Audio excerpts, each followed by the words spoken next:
Hi, everyone. Thank you so much for joining us today for a conversation and workshop with editor Henry Hayes. My name is Grace Attanasio, and I'm a student at Brown and co-director of the Ivy Film Festival.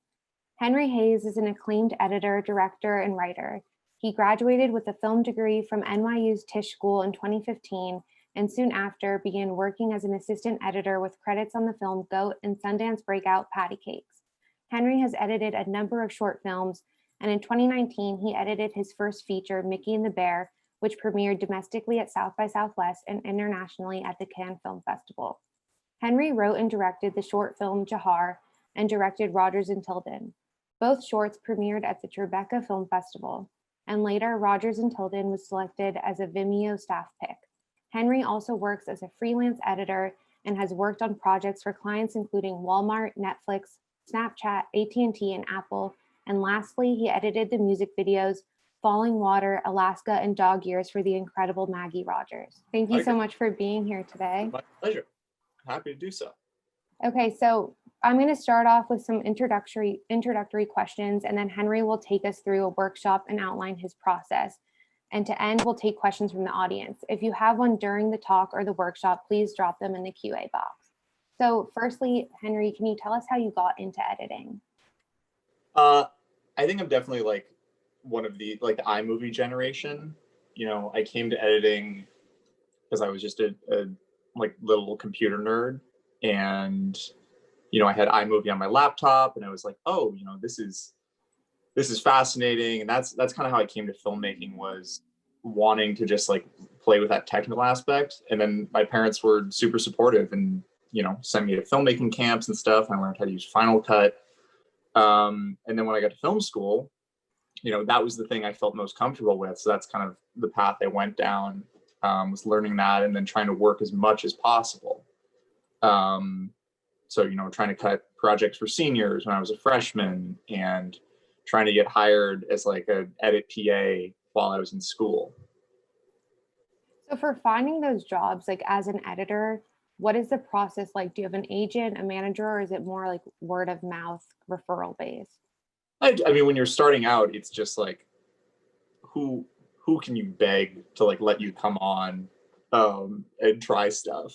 I found being in New York, the best thing was like asking professors and other people I met if they could introduce me, if they knew someone. I mean, most smaller like indie productions are so strapped for cash, they will gladly take any help they can get as like an edit PA or a second assistant or something like that. So that's what I sought out. At higher levels, yeah, it's editors they have reps, but when you're starting out, it's just about like begging people to let you come in for 2 days a week in an afternoon, and just like saying, oh, I can organize footage on Avid for you, I can marker stuff. A lot of post houses in New York and LA offer internships. And I found, like, I worked at a place called White House Post, which is a commercial edit house. And they were super generous there as far as like, letting me see all parts of the process, sit in on edits, help assistants. So that was kind of my path in. And then the first movie I ever did, worked as an assistant on, was a movie called Goat. And the editor was a guy named Brad Turner, who I owe a hell of a lot to. And, a friend of mine was an assistant to the director. They needed an assistant editor. They couldn't afford one. So she recommended me. And then I, just worked my ass off and tried to make myself as valuable as possible and learn as much as I could from Brad.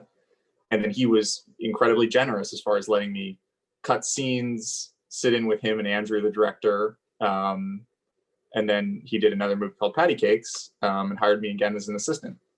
And that was a little bit bigger, and he gave me a little more responsibility. And, that's where I really learned how to cut narrative scenes, was from Brad. A lot of our viewership is students either in undergrad or graduate school right now. Would you say finding kind of like that mentor is really crucial to either breaking in or having someone guide your path, help you guide your path? Yeah, absolutely. I mean, it's very hard to learn editing in a school environment, right? Like, I went to film school at NYU. It's a great school, and I took every editing class I could, but there is no substitute for doing real work and then showing it to people. And I think it's tough when you're in like a student environment. You can learn a lot doing short films for other people, but working underneath somebody who is really experienced is, I think, the only way to really learn. And kind of about the exit from school into like the real world, your portfolio has like indie films, but also like commercials for large companies like Netflix. A lot of students wrote in asking about how to manage working in entertainment while managing life expenses and kind of the balance between your passion projects and freelance. And I was wondering if this is the way you found kind of to manage those things.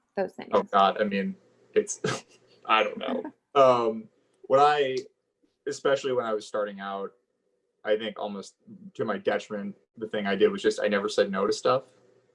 And it gets really hard because all of a sudden you owe 5 different things to 10 different people, but is spread yourself as far as you can and try to do as much as possible, because especially with editing, it's about building relationships with people so they'll bring you back.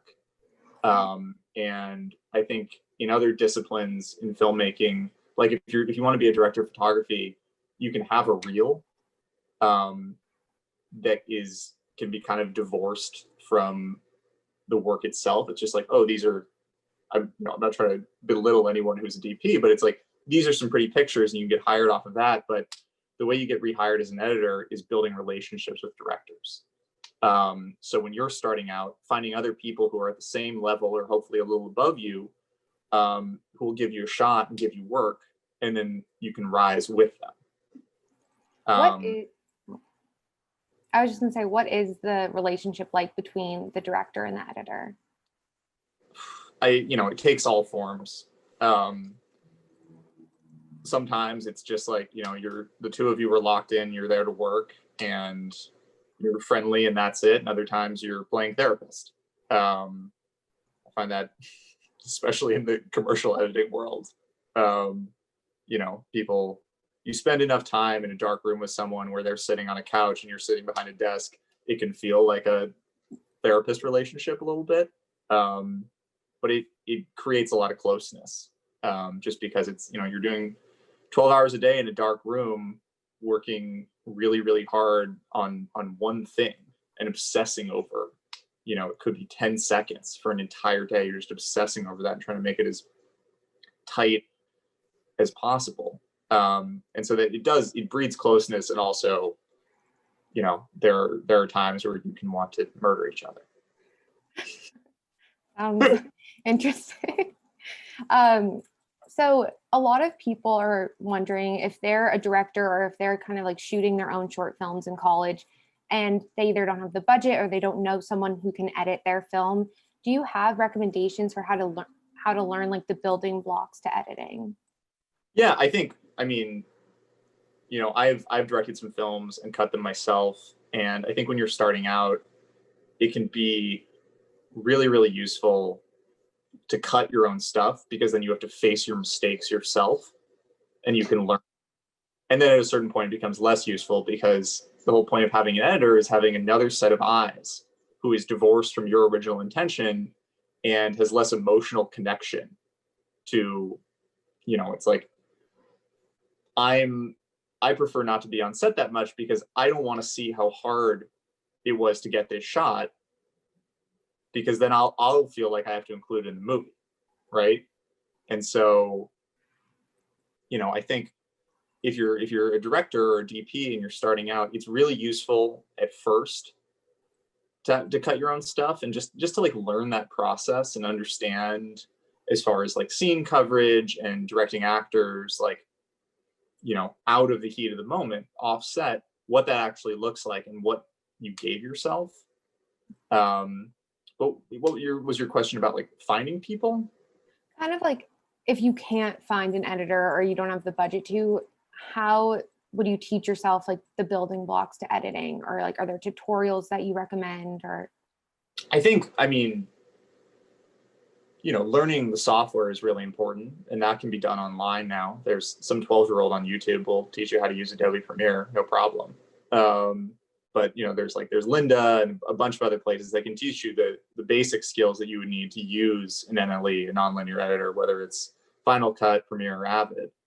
But after that, it's just learn by doing, try stuff, and there's no substitute for having to sit down with a day's worth of footage and trying to put it together and make a scene out of it, and then showing it to people.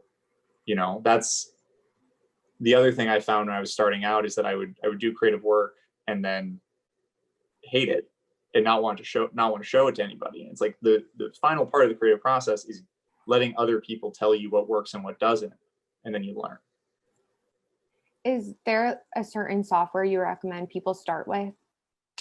I just, whatever you're most comfortable with. I mean, I use Premiere predominantly. I learned on Avid.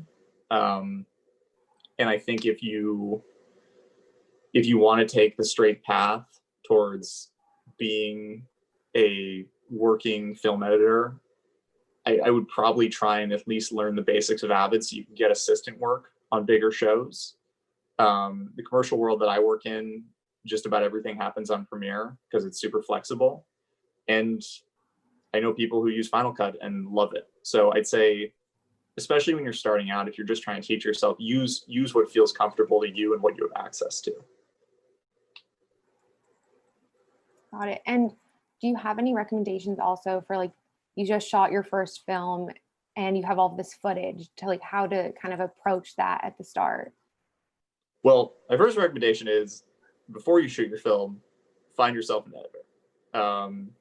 It is surprising to me how often I get sent scripts and get calls from producers about stuff that is halfway shot or fully shot, and they didn't have an editor going in. And sometimes it happens, people drop out, whatever. But I think the editing process begins in pre-production, at least for me. Like I like to weigh in. I like to talk to the director about how they're going to cover scenes. And ideally, like on a film like Mickey, I start cutting the day after they start shooting, right? And I'm working through that, and that's useful for me because I'm not behind, right? And it helps break up my days because I can only work on a day's worth of footage. But also, the director can pop into the edit suite and say, hey, is this working? Is this not working? What can we learn going forward? Right. So I think if you're just starting out, try like hell. And people, when you're starting, folks will work for free. People want to work and people want to learn. And so if you're a director, find someone who is hungry, wants to be an editor, wants to work with you, you feel is a good creative partner. And I'm certain that people want to work. And then kind of moving on to one of your larger solo projects, Mickey and the Bear, which we screened at IFF in 2019. That was the first full feature you edited on your own. Mm-hmm. When editing a feature, how does that change your approach, and how do you stay connected to the project during the really long process? I mean, I think the main thing is just to keep everything in bite-sized pieces as much as possible. So when you're cutting a feature, normally it's like I was talking about, you're starting as principal photography is happening, right? Which is really useful because you come in, in the morning and your assistant has, set up what was shot the day before. It's broken down for you, and you're like, okay, all I have to work on is a couple hours of footage, right? Maybe less. Maybe they just got one scene in the can. Maybe they got two. And only being able to focus on a single scene and saying, what is the arc of this, right? What is the core? Who is this scene about? That is really useful as far as not getting bogged down in, well, it was a 28-day shoot and I'm starting from zero, and like let me cut the movie linearly, starting at minute 1 and going all the way to 100. And so speaking of Mickey and the Bear, now Henry's going to take us through some of the editing theory and through a workshop on how he cut scenes in the film. He'll be using Premiere, which if you're a Brown student, you get for free. Again, if you have questions that come up about the workshop or just in general, send them in the QA box and I'll try to interject, Henry, or get to them at the end.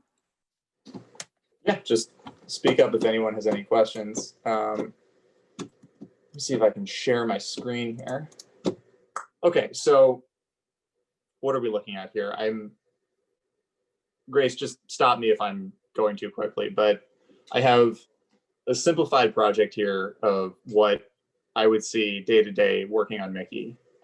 So over here, I have my edits and I have my elements, right? And I come in the morning and my assistant has broken down all the scenes that were shot the day before and put them in sequences for me. And I would say that if you are starting out and cutting a piece of narrative work, this is the place to start. And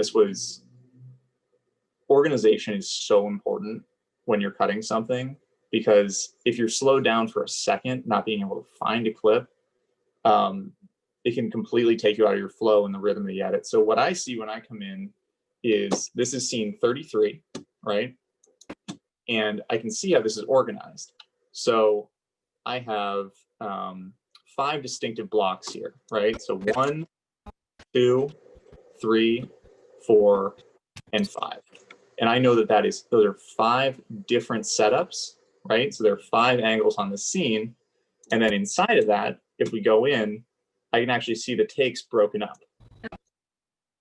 And the reason to do this is that I can visually understand how much footage I'm working with, what the angles are, and how many takes I have. And then as I'm going through and pulling stuff out, I don't get lost, right? So it's not just a big wall of footage. I can create visual roadmaps. So this is a scene at the end of the first reel of the movie, and Mickey, who's played by Camilla Morone, is home with her boyfriend, Aaron, played by Ben Rosenfield, and Aaron has just taken a bunch of her dad's OxyContin, right? Her dad is named Hank, he's played by James Badge Dale, and then Hank has suddenly appeared. And the two of them, Mickey and Aaron, have to pretend like nothing's wrong, but the tension of the scene is, will Hank figure out that his pills are missing? And I want to talk about this scene because it's a pretty simple scene, right? The two of them are sitting at the table. Hank walks in, he looks at his pill bottles, Mickey lies to him. It's 3 characters. But the scene is mostly looks and very little dialogue, and was ultimately pretty tough to put together. We spent a lot of time on this, just trying to get the rhythm right, and also understanding who to highlight, right? When the scene is mostly just looks and glances, you have to understand who is the central character in the scene, right? Whose scene is it? So if I'm talking about process, the first thing I'm going to do before I sit down at my computer is I'm going to read the scene, right?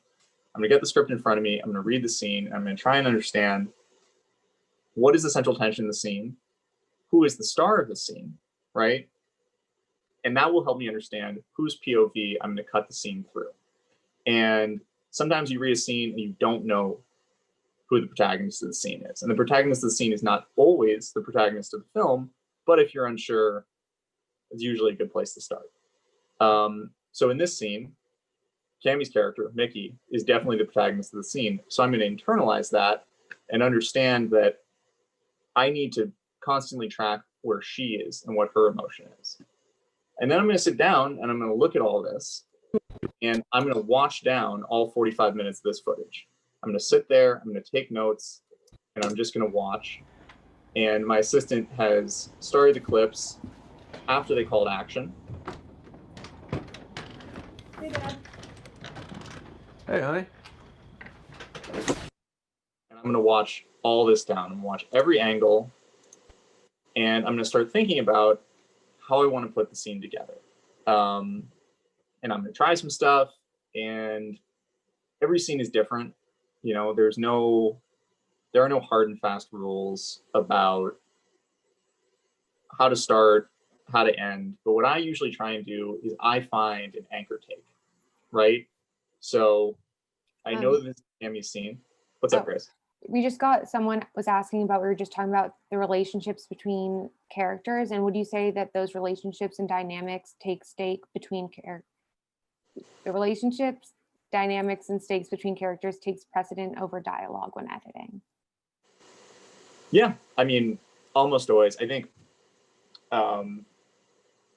Walter Murch, who's a very famous editor, he has this like hierarchy of importance as far as cuts, and emotion is number one, and emotion comes from the relationships of the characters, and understanding those is almost always more important than what they're saying. And film is a visual medium, and you can communicate so much more with looks than you ever can with words. And also a good rule of thumb is, does the scene work with the sound turned off? Can you understand what's happening without the dialogue? And if you can, it's a great scene. And if you can't, you may have a problem. So I'm looking for a take to anchor this scene. And because I know it's Cammy's scene, I'm gonna pick one of these, right? And I'm gonna find my favorite take, and I'm at least gonna start there. And I'm gonna let that guide my other choices about what performances I choose from the other two actors, because I'm going to let her drive at least a start. And that might not work, but it's a starting place for me. So I'm going to find the things that I really like and then build out around those. And it doesn't necessarily mean I'm going to start from the head of the scene. I might start in the middle and know where I want to go then, right? So I might find a look from Cammy or a line of dialogue. This is all cut up. Hey, honey, where did I I can't find my... Oh, last night I can just get you a refill in the morning. So I might find that, I might marker that, and pull that in. But that's the most important thing, and the thing that I think when people are starting out they don't do, is they don't give themselves the time to watch every last bit of footage and really think about it before they start. Because if you don't have a plan, you end up getting stuck in the middle usually, and then you've wasted a bunch of time. So once I've started pulling stuff and started assembling things, it's going to start looking like this, right? And now I have an assembled scene. Is that Hank? Fuck, get dressed.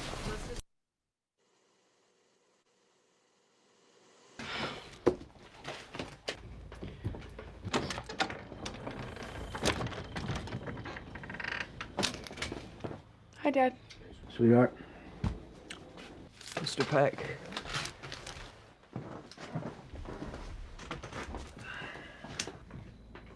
We're almost done.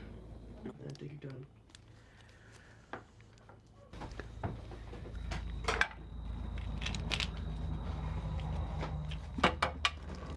Hey, honey, where did I You seen what I did with the Oh, you kind of finished them last night. I'll get you a refill tomorrow. last night?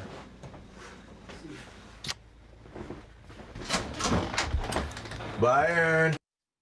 That's the first half of the scene. And once I have it assembled, I'm going to watch it and I'm going to try and think about what's working and what isn't. And one of the big things that doesn't feel right is that I'm seeing a lot of Ben, and the scene isn't really about him, right? So what I might do is go back in and pull this stuff and try and focus the scene more on Cammy's character, more on Mickey. So if we watch the final scene, it's going to come in. Hi, Dad. Mr. Peck. What's up, Aaron? Now we don't see Ben. We just see the relationship between Hank and Mickey. And that's what the scene is about, and that's what matters. And I think most of editing is just knowing yourself, what's important, and then telling the audience. And it can be really, it's a process of elimination, and you have to make a lot of mistakes, and you have to cut the scene together and make it work really as well as you can, and then step back and objectively say, hey, this isn't really working. Another interesting thing is that if you look at the head of this,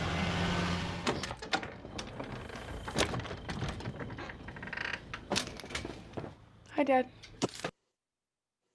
versus the original cut, Fuck, get dressed.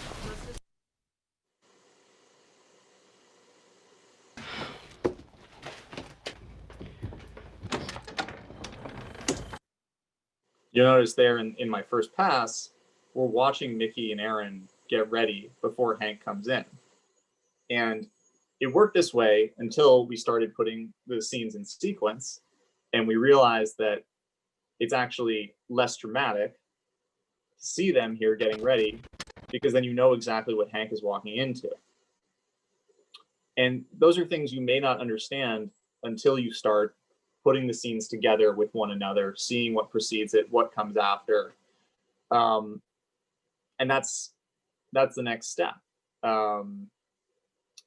It's working in a vacuum, I think, is actually really helpful in scene work, because you can just think about it as a finite amount of time, but ultimately a movie is not just, here's a scene, it's how the scenes all flow. And so that may not be an understanding you come to until you see things in sequence. So then over here, I actually have the first reel of the entire movie. And I like to cut in reels. This is something I learned. And a reel is, dates back to when film was actually celluloid. And you can only fit about 20 minutes on a reel. And I find that really useful, because then I can think about the movie in 20-minute chunks. And so if I'm, once we're a little bit down the road, once I have the whole movie assembled, I can say, oh, today I'm just going to work on the first reel of the movie and see how that feels. And it just most of editing is trying not to bite off more than you can chew, like I was talking about before. It's really about making things as small as possible so you can dial in on little details. So then I could see the end of this last scene.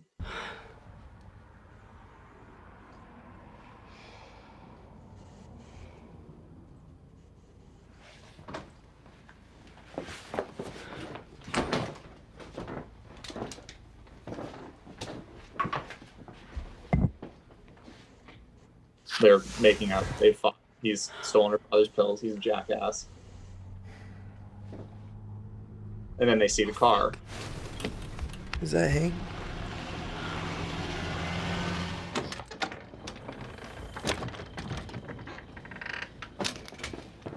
And now it's a surprise that they're ready and Mickey's ready to go. So just to interrupt, we have a lot of questions about the sound in the scene. So someone was wondering, the sound was so intimate and there was all of these small details. Did you do that in a post process? More generally, and this is something that I had to learn when I was coming up, is that this is another thing from Brad Turner, who was my mentor, is editing is sound and picture, right? And I find that people think about editing purely as a visual medium, and it isn't.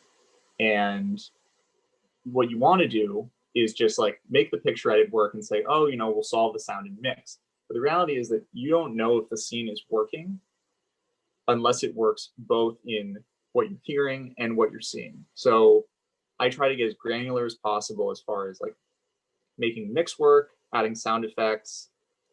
Because without that stuff, you don't really know, and you're trusting a sound mixer to do half of your job.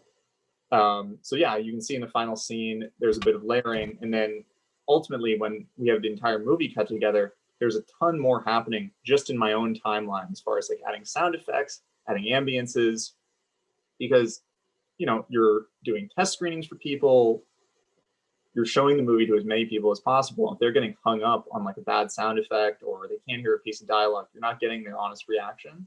So something I encourage every single young editor to do is to think about sound is 50% of what you're doing. It's 50% of the edit, because if if you're just like letting a bad ambience go, if something is too low, you don't really know if the scene is working. Sorry, and just to like piggyback off that, 2 people wrote in asking if you like to use sound design and temporary music cues to find rhythm of a scene before going to the sound designer. Yeah, I mean, I think even when I'm starting to assemble a scene, I'll look at what sound effects are really important, and those will go in right at the beginning. If there's a television in the scene that gets shut off, that goes. Car sound effects, like what's really important here is that we're hearing this car come up. And in the previous reel, you're starting to hear the sound of that car underneath this shot. If you don't have that, you don't understand what's happening. It doesn't root you in the space. So when I'm starting to assemble, the really important stuff will go in first, just because then I'll know if it works or if it doesn't.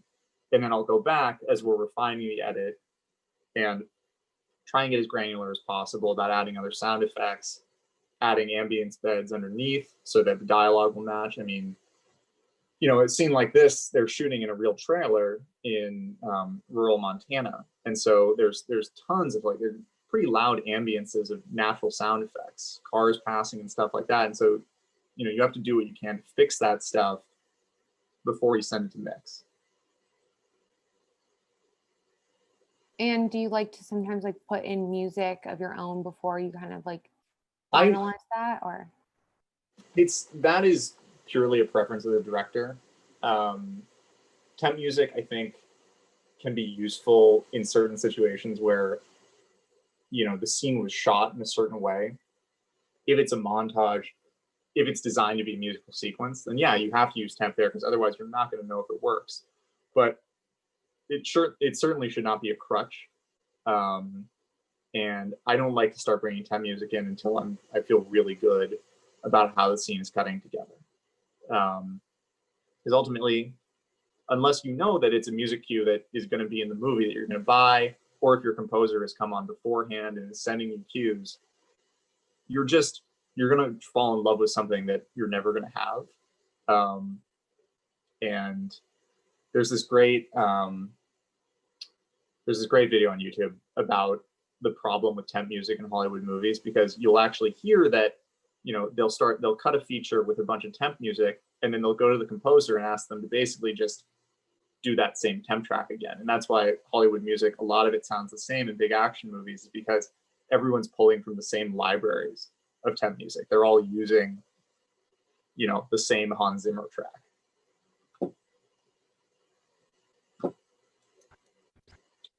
Are there other questions?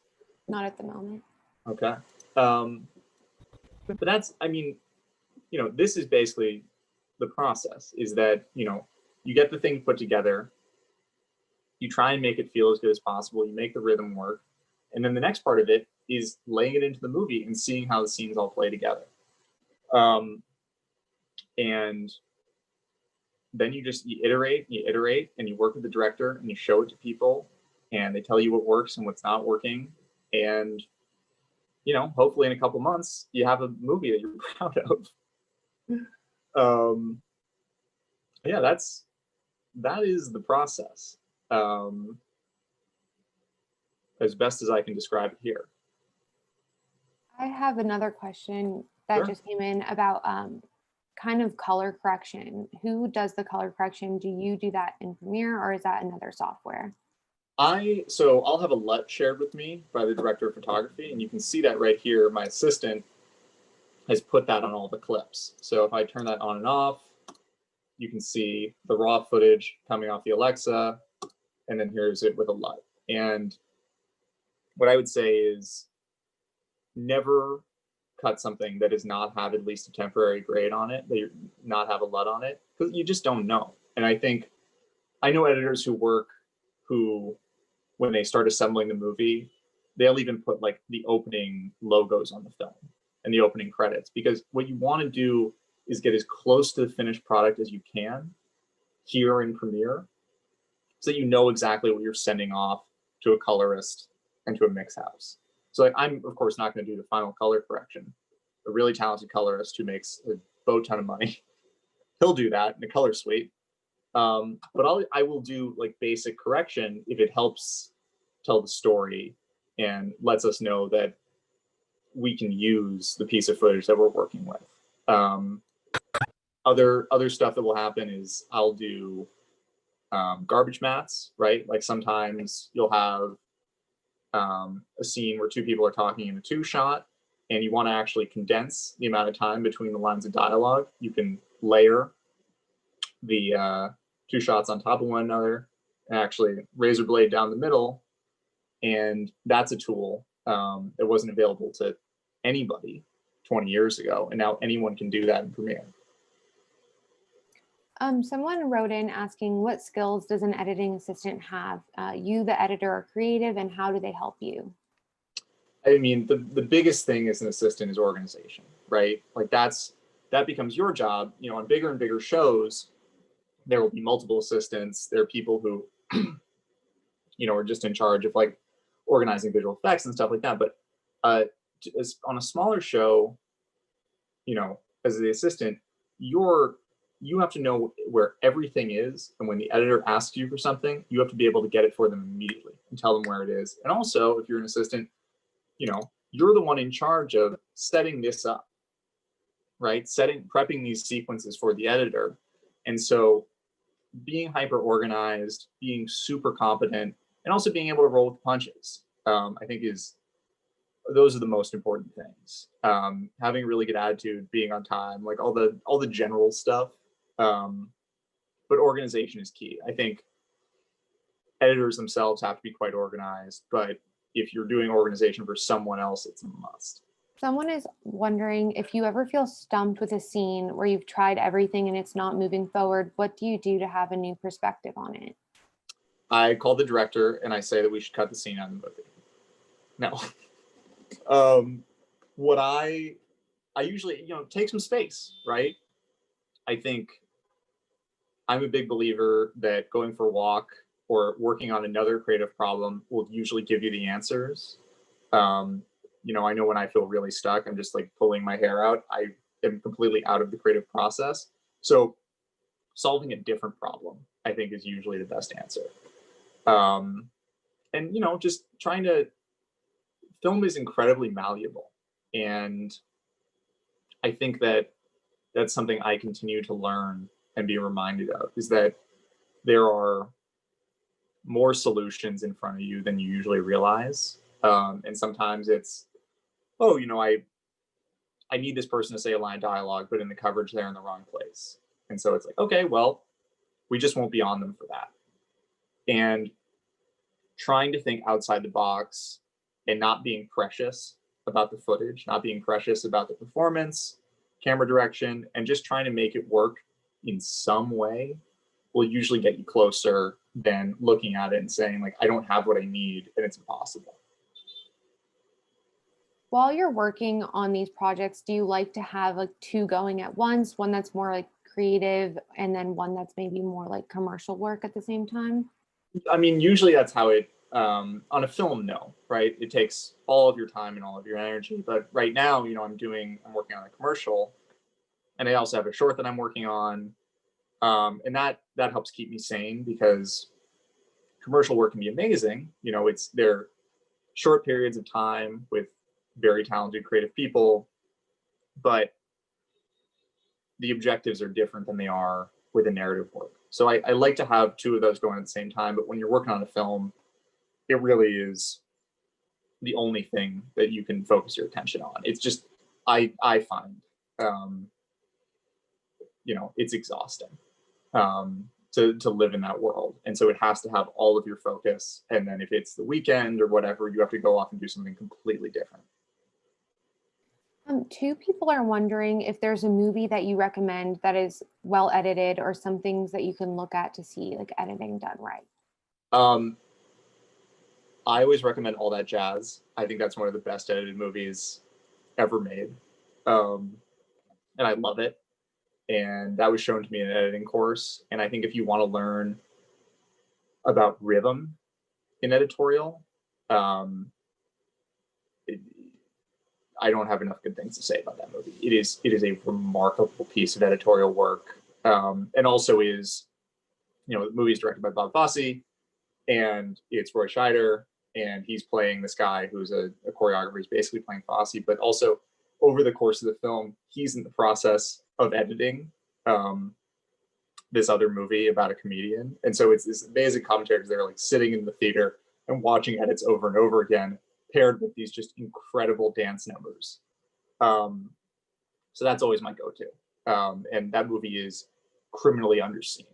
So all that jazz, go seek it out. It is kind of tough to find for whatever reason. It's not on any streaming service, but Criterion has the Blu-ray. There are also other methods, but that's the number one for me. But the thing about editing, I think, is also like people talk about good editing, and for the most part, like the old adage is true, is good editing tends to be invisible. And you don't really hear about great editors having style, because if you're a great editor, your style is whatever the movie needs, right? Whatever you're given by the director, the cinematographer, the writer.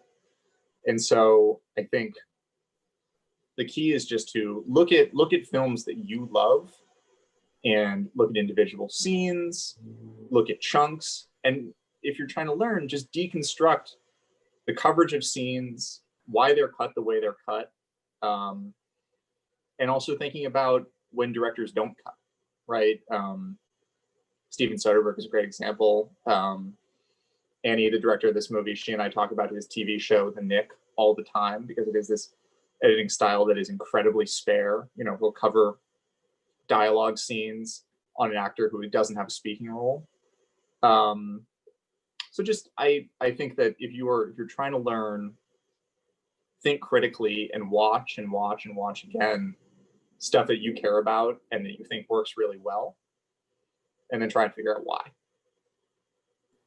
With editing kind of like changing now, or like special effects, green screens, and like the ability to kind of film in a soundstage, but it looks like it's like in Europe and you're in LA, how does that change the editing process for you? Or is that like a completely different kind of editor?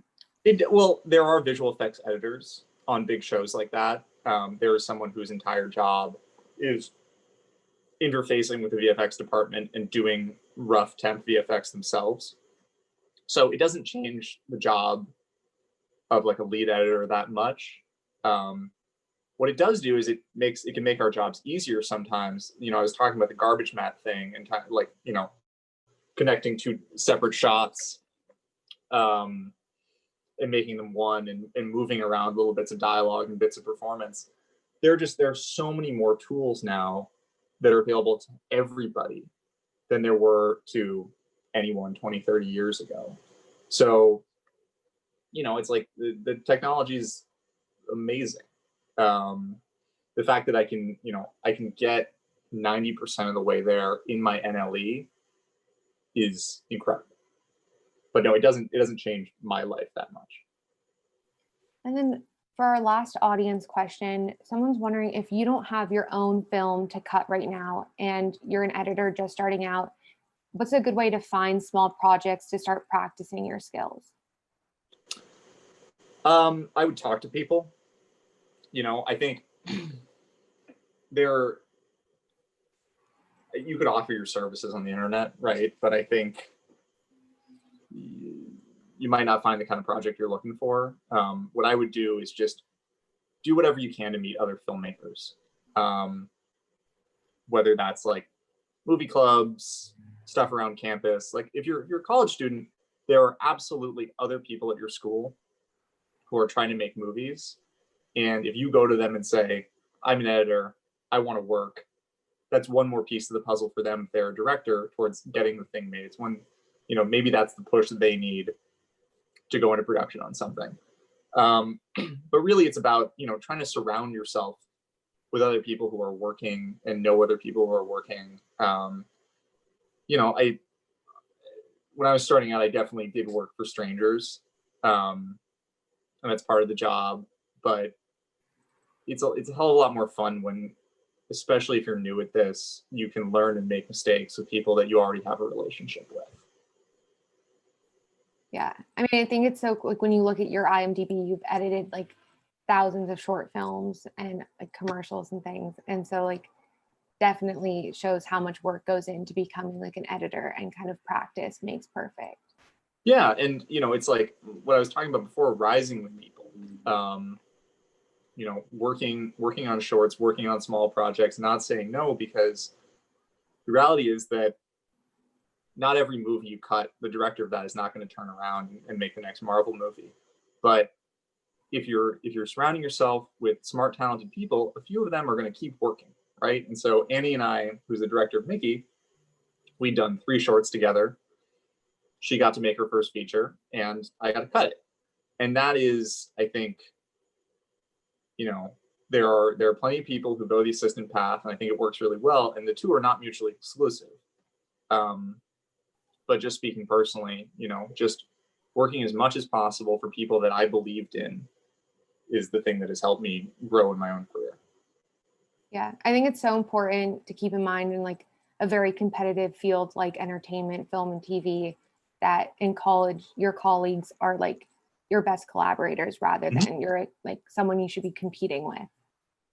And that, yeah, you said it perfectly. I mean, especially, not everyone wants to be editors, right? And I think you can be such a wonderful asset to people if you are diligent and talented. And so, just make friends with people, talk to people, offer your services. That's the way to grow. and for my last question, is there a project that you worked on that like means something special to you or you're most proudest of? I mean, honestly, this film is, this was my first feature. It's always going to be my first feature that I cut.